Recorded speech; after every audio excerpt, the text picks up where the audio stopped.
Hello, this your boy Miguel from the Mobile Mechanic 757. You know how I get down. I get straight to the point. If you are installing any kind of AC O-rings, or most O-rings for that matter, here's the one I'm installing on this BMW.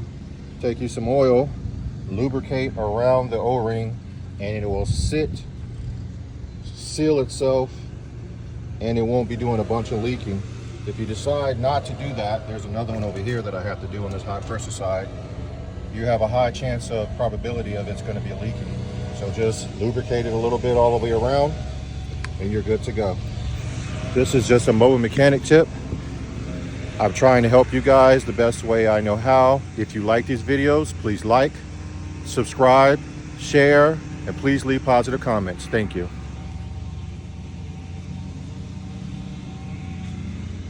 High pressure line, BMW X Series.